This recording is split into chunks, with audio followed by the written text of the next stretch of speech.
இக்குழந்தையை இப்பொழுது சித்திரவதை செய்து கொண்டிருக்கின்றார். இந்த குழந்தையை எங்களுக்கு தானமாக கொடுத்து விடுங்கள் என்று கேட்கையில் என்னுடைய தாய் அன்ன காமாட்சி கண் விழித்து பார்க்காமல் எங்களை எல்லாம் எடுத்து உடனடியாக கொண்டிமலை கன்னிமார்களிடத்தில் கொடுத்து விட்டதாம். இதை எடுத்து சென்றவர்கள் இந்த கொண்டிமலை கன்னிமார்கள் என்னை எடுத்து சென்று அந்த கொண்டிமலை காட்டிலே வளர்த்து வந்தார்கள். வளர்த்ததும் அல்லாமல் அவர்கள் அறிந்த 70 பொதி மந்திரத்தையும் கற்றுக் கொடுத்தார்கள். அப்படிப்பட்ட இந்த மந்திரங்களை எல்லாம் கற்றுக்கொண்டு சில காலமாக கொண்டிமலை காட்டிலே வாழ்ந்து வந்தேன். அப்படி வாழ்ந்து வந்தாலும் உடனடியாக இந்த 7 கன்னிமார்களையும் ஒன்றாக மனசு செய்து தாங்களோ 7 பேர்கள் இருக்கிறார்கள் அல்லவா, இவற்றில் என்னை பெற்றெடுத்த தாய் யாரம்மா என்று கேட்கையில் கொண்டிமலை கன்னிமார்கள் எல்லாம் எடுத்துரைத்தார்கள். உன்னை பெற்றெடுத்தவள் அன்ன காமாட்சி, தாங்கள் அல்ல என்று தெரிவித்தார்கள். அப்படி என்றால் என்னுடைய தாய் முகத்தை காண வேண்டும் கொண்டிமலை கன்னிமார்களே என்று கன்னிகள் இடத்துல கேட்கையில் சென்று வா மகனே என்று வழி அனுப்பி வைத்தார்கள். உடனடியாக கொண்டிமலை காட்டை விட்டு காஞ்சிபுர கம்பளதிக்கரை மார்க்கமாக வந்து பார்த்தேன். அப்படி வந்து பார்க்கும் நேரத்திலாக என்னுடைய தாயாகப்பட்ட அன்ன காமாட்சி ஆலமரத்திற்கு அடியாமையில் அமர்ந்து ஆலதவம் புரிந்து வந்தார்கள். அப்படி ஆலதவம் புரிந்து வந்து கொண்டிருக்கும் வேளையில் தாயே அன்ன காமாட்சி அம்மா, உன் மகன் வந்துள்ளேன் தாயே, கண் விழித்து பாரம்மா என்றவுடன் கண் விழித்து பார்த்து என்னை மார்பிலும் தோளிலுமாக அணைத்துக் கொண்டது. அந்த வேளையில் என்னுடைய தாய்முகத்தை பார்த்து கேட்டேன், தாயே எத்தனை காலமாக நான் கொண்டிமலை காட்டிலே வாழ்ந்து வந்தேன் அல்லவா, இப்பொழுது வேட்டை மார்க்கமாக சென்று வர வேண்டும் என்று என் தாயிடத்தில் கேட்கையில் என்னுடைய தாய் அன்ன காமாட்சி எடுத்துரைத்தார்கள். கிழக்கு திசையாக செல், மேற்கு திசையாக செல்ல வேண்டாம், வடக்கு திசையாக செல், தெற்கு திசையாக செல்ல வேண்டாம் என்று தெரிவித்தார்கள். அப்பொழுது என்ன செய்வது என்று தெரியாமல் தாய் சொன்ன சொல்லியை மீறி மேற்கு திசையில் என்ன இருக்கிறது என்று பார்ப்பதற்காக மேலே மலையாள தேசத்தை நோக்கி புறப்பட்டு சென்று பார்த்தேன். சென்று பார்க்கையில் மேலே மலையாள தேசம் வங்கரத்து எல்லை தொட்டிய கிராமம் என்று சொல்லக்கூடிய இடத்தில் தொட்டியத்த சின்னான் ராமாநாயக்கர் என்று சொல்லக்கூடிய இருவரும் ஆராய்ச்சி மணிகட்டி அந்த தொட்டிய கிராமத்தை ஆண்டு வந்தார்கள். அவ்விடத்திற்கு முன்பாக செல்லும் முன்பதே பாம்பாட்டியாக ரூபம் எடுத்து அந்த ஊருக்குள்ளாக புகுந்து அனைத்து வீட்டிலும் பிச்சை என்று கேட்டேன். யாரும் எனக்கு பிச்சை இட மாட்டேன் என்று விட்டார்கள். பிச்சை இடாத காரணத்திற்காக மலையாள தேசத்தில் முழுவதுமே பாம்புகளை ஏவி விட்டேன். பாம்புகள் எல்லாம் புறந்தோடியது. மக்கள் எல்லாம் அலறி ஓடிக்கொண்டு மணிமுடி சூட்டப்பட்ட மன்னன் தொட்டியத்த சின்னானத்தில் தெரிவித்து விட்டார்கள். தொட்டியத்த சின்னானும் ராமாநாயக்கரும் இருவருமே என்னை நாடி வந்து, யாரடா நீ எங்களுடைய மக்களை இப்பொழுது துன்புறுத்தி வருகிறாயே, யார் நீ என்று கேட்ட போது, பிச்சை என்று கேட்டால் பிச்சை இடுவது வழக்கம், பிச்சை இடாத காரணத்தினால் உன்னுடைய மக்களை துன்புறுத்த காரணம் என்னவென்று அன்னவரத்தில் தெரிவித்தேன். அப்பொழுது தொட்டியத்த சின்னான் தெரிவித்தார், அப்படி என்றால் மோடியிலே அவ்வளவு பெரிய வித்தைக்காரனாக இருந்தால் நாங்கள் ஒரு மோடி இடுகின்றோம். இந்த மோடியிலே நீ வெற்றி அடைந்தால் இன்றையிலிருந்து நான் உனக்கு அடிமை, இல்லை என்றால் நீ எனக்கு அடிமையாக வேண்டும் என்று தெரிவித்தார். சரி என்று ஒப்புக்கொண்டு நான் ஒரு புறமாக நின்றேன். அண்ணவனோ ஒரு புறமாக நின்று முதல் மோடியை ஏவினார். முதல் மோடியிலே தோற்றுவிட்டேன். இரண்டாவது மோடியை ஏவினார். இரண்டாவது மோடியிலும் தோற்றுவிட்டேன். மூன்றாவது மோடியை ஏவுகையில் திரைக்கு மயங்கி கீழே விழுந்து விட்டேன். அப்பொழுது என்னுடைய அத்தை மாமன் மகள் என்று சொல்லக்கூடிய வாங்கருப்பையும் பூங்கருப்பையும் இருவருமே தயிர் மோர் விட்டு வந்தார்கள். அப்படி விட்டு வரும் நேரத்திலாக என்னை பார்த்தவுடன் நம்முடைய அத்தை மகன் காத்தவராயசாமி இப்படி மயங்கி கிடைக்கிறதே என்று பாலும் தயிருமாக கொடுத்தெழுப்பினார்கள். அப்பொழுது எழுந்த மரத்தை வண்டி கட்ட பாவனையோடு மாயக்கண்ணனை நோக்கி தொழுதேன். மாயக்கண்ணனோ சக்கரத்தை விட்டு எரிக்க அந்த சக்கரமாகப்பட்டது என் மீது பொருத்தப்பட்டிருந்த மோடியின் மீது பட்டவுடன் மோடி பிரிந்து போய்விட்டது.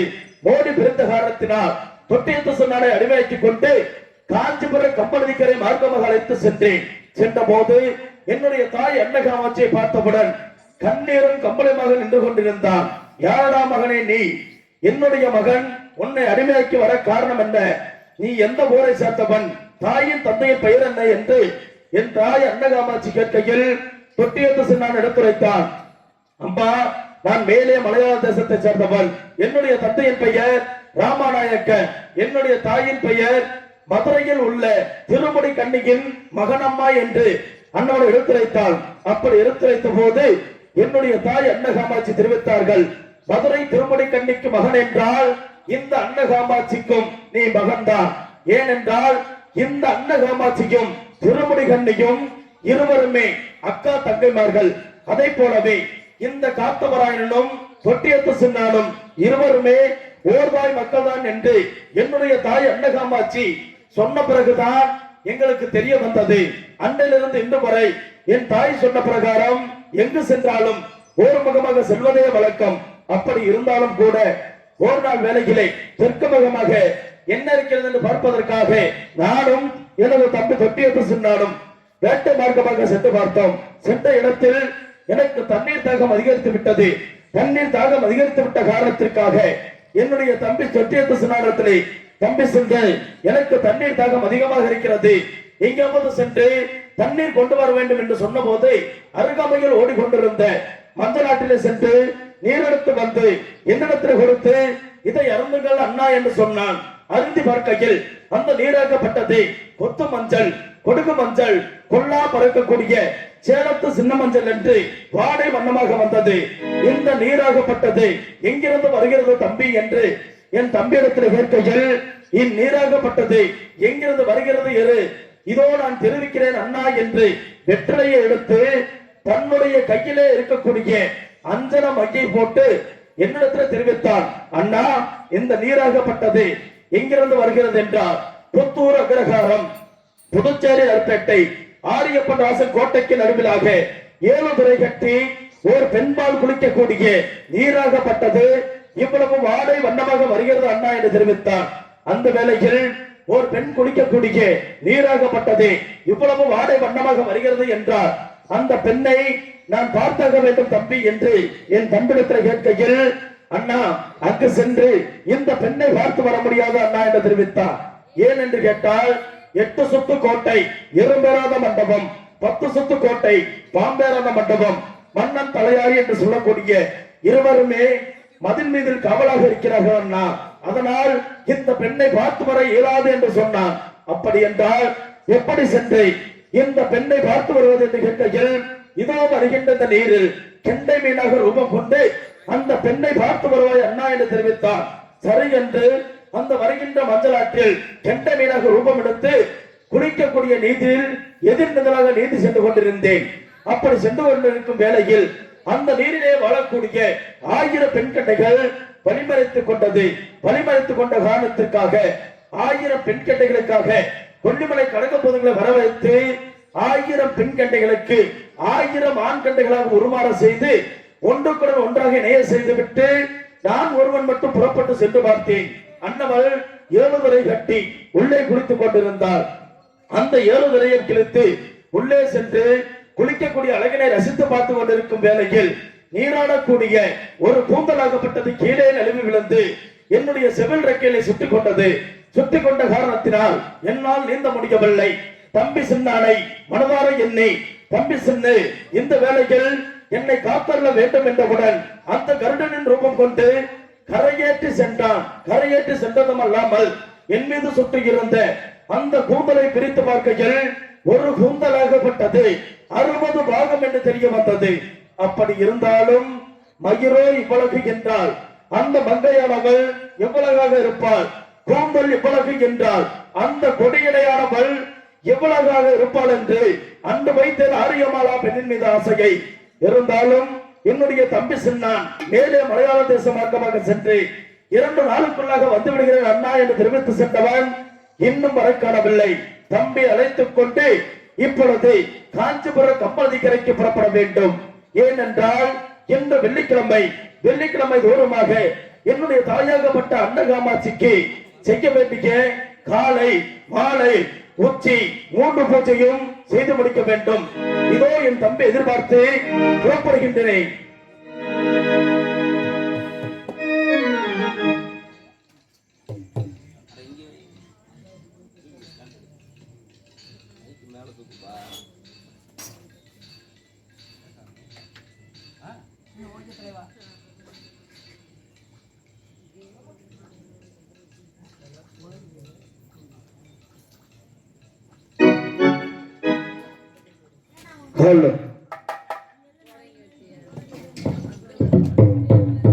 இதோ என் தம்பி எதிர்பார்க்கிட்டேன் பார்க்கிறானது தம்பிக்கை ஆகாலாம் தொட்டியது தம்பி சொன்னே நீதான் ஒரே மகனை ஓடிவாடா ஓடிவாடா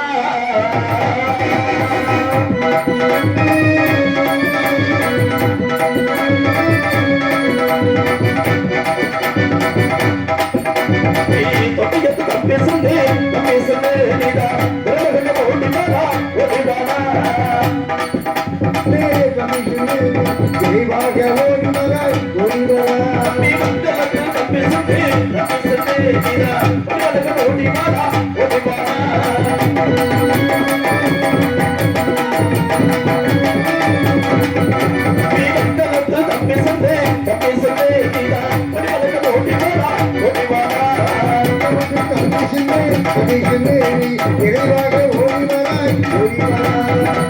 இந்த கம்பளத்துக்கு பிறந்த மனசிலே கட்டணாகி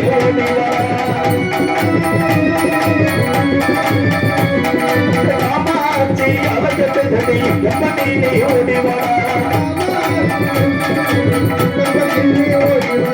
ஆச்சி ஒரு கம்பளத்தை தேடி கம்பளிக்கு ஓடிவா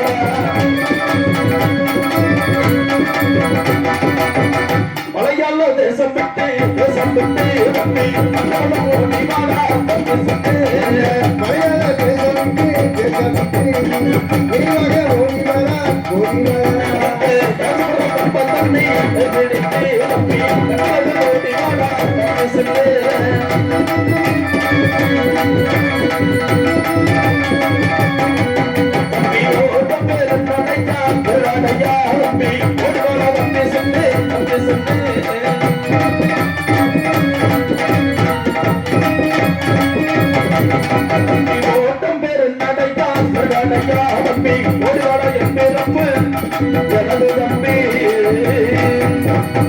தம்பி சின்ன புறப்பட்டு வாங்குறான் இப்படி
பெரியோர்களே, பெரும் மதிப்பிற்குரிய தாய்மார்களே, காலையில் காடு சென்றும் மாலையில் வீடு திரும்பும் என் விவசாய பெருங்குடி மக்களே, மேற்கே மலையாள தேசத்திலே வாழப்பட்ட தொட்டியத்து சென்னனாகிய நான் அன்பான வணக்கத்தை தெரிவிக்கின்றேன்.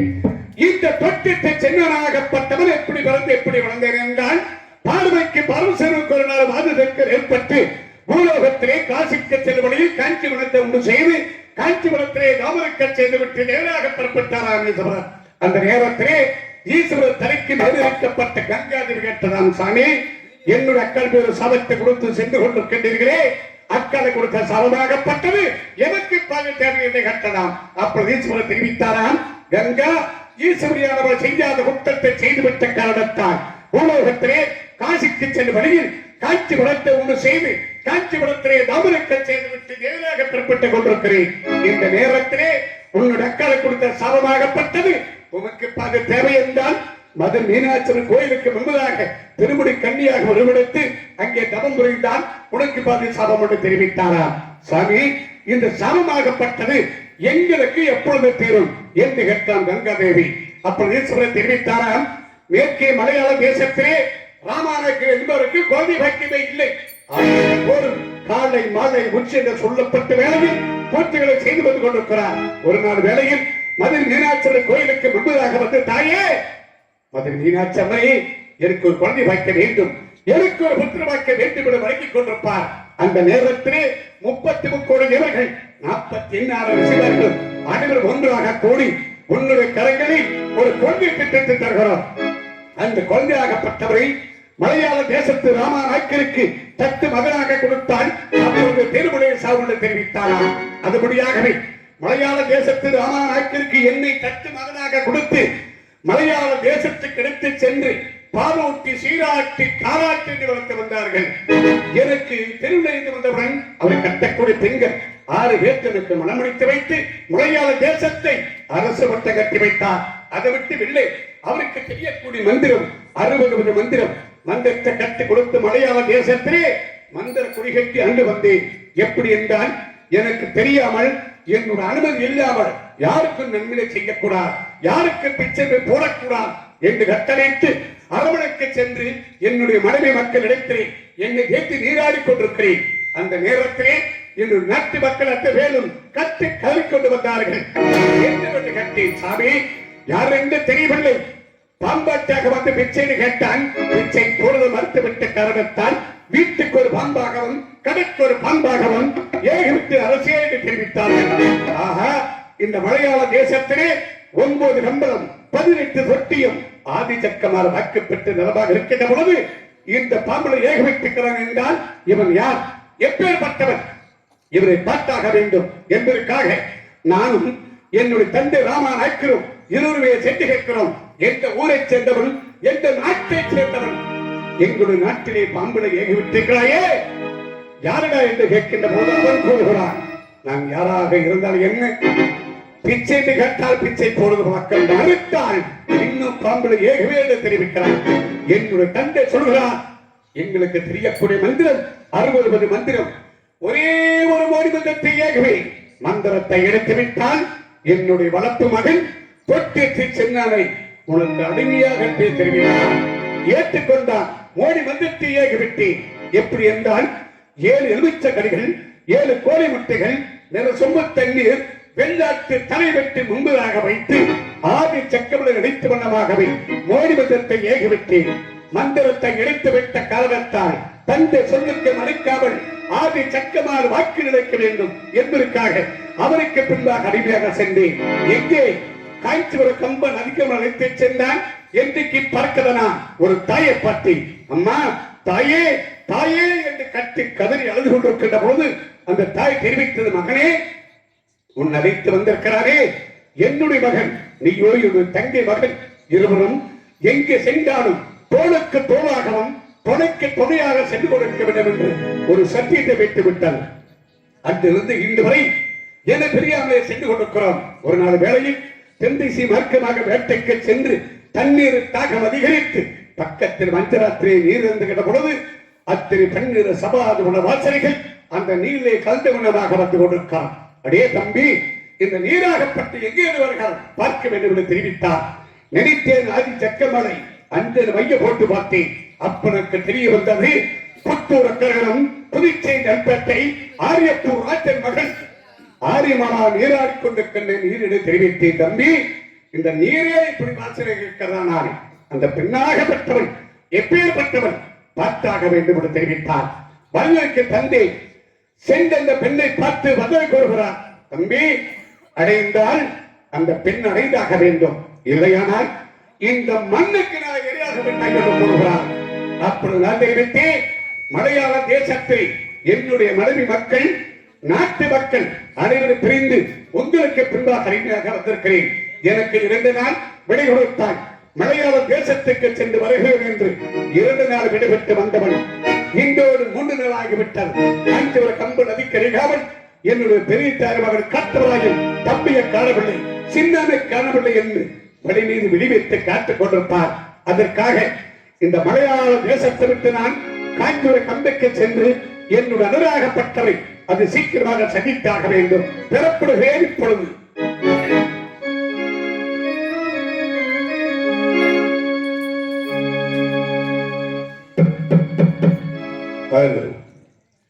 இந்த மலையாள தேசத்தை விட்டு நான் காஞ்சிபுரம் கம்பைக்கு செல்ல வேண்டுமானால் நம்மளுடைய குல தெய்வம் ஆதி சக்கரவர்த்தி வைத்த வண்ணமாகணும்.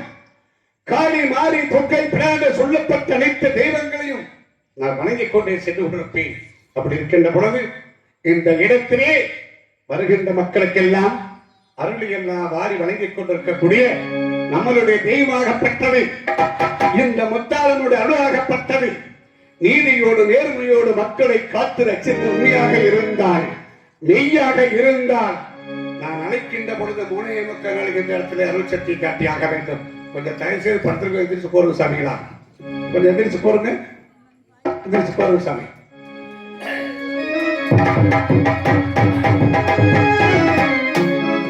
நம்ம தாயே வேப்பலக்காரி விளையாடும் பத்திரி உத்தரி பத்திரி ஒரு சொல்லு வாசியம் ஆயிர கண்ணுடைய தாயே, அரியா பருவத்திலே அருள் சக்தி கொண்ட தெய்வம் நீ முத்தாரம்மா, எங்கே இருக்கிறாய்?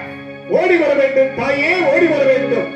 அம்மா அம்மா அங்காரோ கொண்டவரே தாயே ஓடிவமா முத்தாரம்மா.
அப்படியே தென்னூரை போட்டு நிப்பாட்டுங்க சாமி, அப்படியே தென்னூரை போட்டு நிப்பாட்டுங்க, தென்னூரை போடுங்க. உங்களுக்கு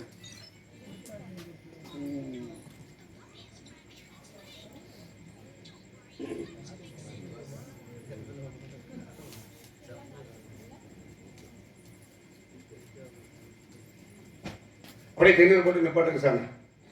நெல்லு சாமி நெல்லு. இந்த தென்னூர் கொடுக்குறதுக்கு ஆள் இருக்கா?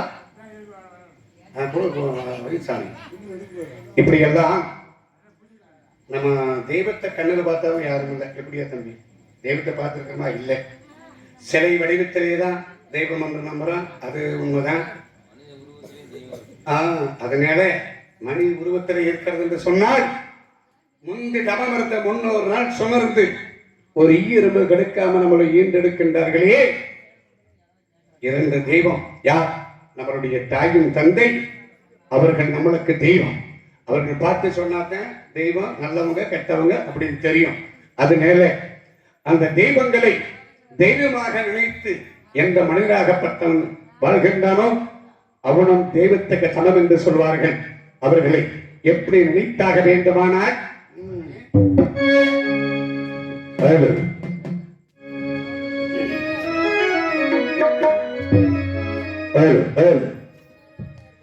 நானாக நான் இல்லை தாயே, நல்வாழ்வு தந்தாயே நீயே. நானாக நான் இல்லை தாயே, நல்வாழ்வு தந்தாயே நீயே. ஆசம் ஒரு நேசம், ஆசம் ஒரு நேசம், கண்ணாத கண்டாடும் நானாக நான் இல்லை தாயே, நல்வாழ்வு தந்தாயே நீயே.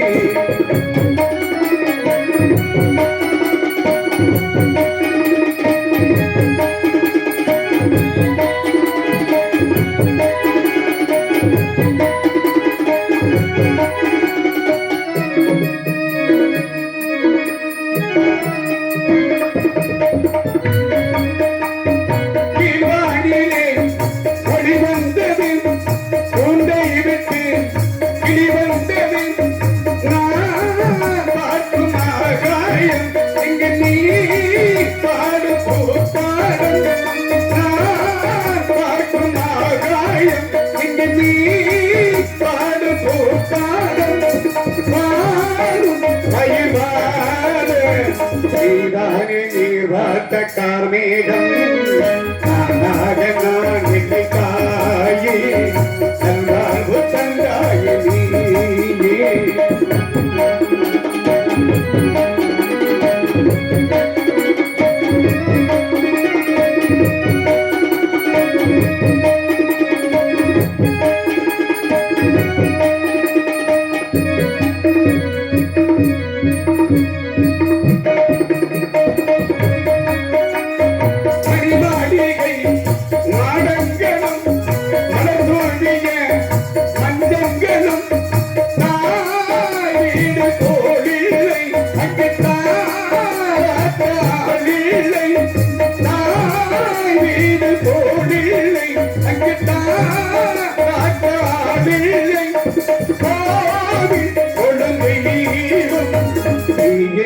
நான் காண வேறில்லை, நானாக நான் இல்லை தாயே, நல்வாழ்வு தந்தாயே நீயே.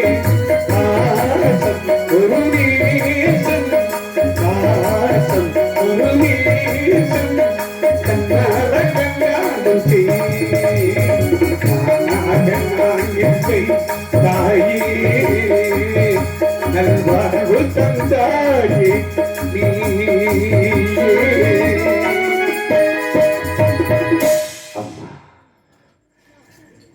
பிரிந்தாலும், அதாவது அவர் எதுக்காக முன்பு தவமருந்து 300 நாள் நம்மளை சுமந்து ஈண்டெடுக்கின்றார்கள் என்றால், இப்படி மேடையில் நின்று பாடட்டும், இப்படி அமர்ந்து வாசிக்கட்டும் அப்படிங்கிறதுக்காக கிடையாது.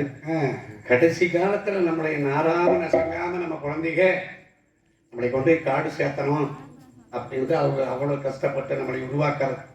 இதெல்லாம் நம்மளை உருவாக்கி நம்ம ஆறதும் பாரதும் இருக்காங்க. அதனால தாயும் தந்தையை உயிராக பாவித்து நம்மளுடைய அத்தனை பேர்களும் தெய்வமாக மதித்து நடக்க வேண்டும் என்று சொல்லிக்கொண்டு, ஒரு புறம் நம்மளுக்கு வேதனையாக இருந்தாலும், ஒரு புறம் சந்தோஷமாக இருந்தாலும், நீதிக்கு நேர்வுக்கு சத்துக்கு கட்டுப்பட்டு அது சீக்கிரமாக இந்த மலையாள தேசத்தை விட்டவர் காய்ச்சுவர் நம்பிக்கை சென்று என்னோட அடராகப்பட்டவர் சந்தித்தாக வேண்டும். அப்படி மலையாள தேசமிட்டு நடத்தி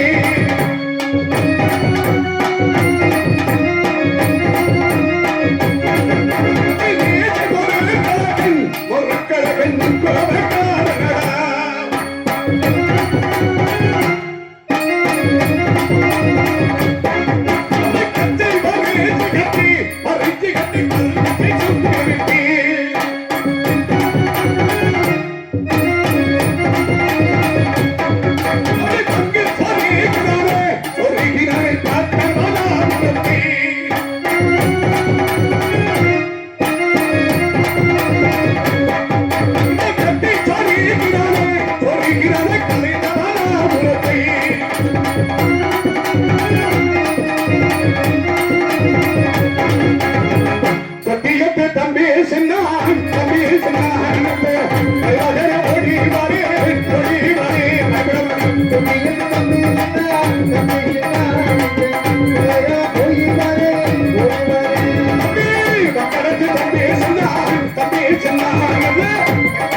சத்தியத்தை கற்பாவனா கற்பாவனா இப்போ மகனை ஓடி மகே நபிச்சனா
எப்படி மகனே சரியா சும்மா பேருக்கு அப்படி சொல்லாதீங்க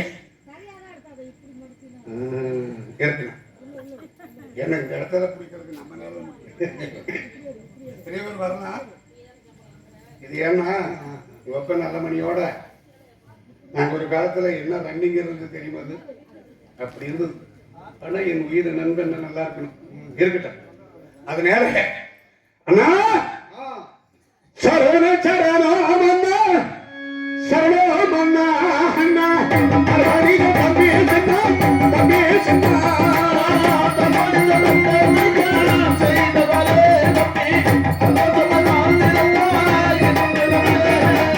சரண சரணாமண்ணா சரணாமண்ணா அண்ணா அருவாரி தம்பி சென்னா தம்பி சென்னா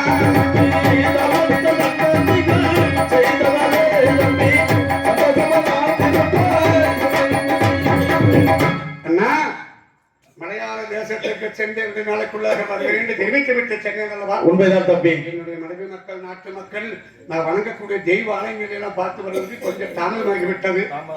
ஏதாவது குற்றம் குறையிருந்தா மன்னிச்சுக்கோங்கண்ணா. மன்னித்தேன் தம்பி. இருந்தாலும் இன்று உங்களை எதிர்பார்த்த காரணம் என்னவென்றால் இன்று வெள்ளிக்கிழமை அல்லவா? வெள்ளிக்கிழமை தோறுமாக நம்முடைய தாயாகப்பட்ட அன்ன காமாட்சிக்கு செய்ய வேண்டிய 3 பூஜையும் செய்து முடிக்க வேண்டும். ஒரு தாய்க்கு செய்யக்கூடிய பணிகள் எல்லாம் அந்த பிள்ளைகள் செய்தாக வேண்டும் அல்லவா? ஒரு பிள்ளைக்கு அர்த்தம். புறப்படுவோமே. எவ்வளவு சீக்கிரம் செய்யணுமோ அவ்வளவு சீக்கிரம். அதனால் தம்பி நம்முடைய தாயாருக்கு பூஜைகள் செய்வதாக இருந்தால் அநேக மலர்கள் வேண்டும் அல்லவா?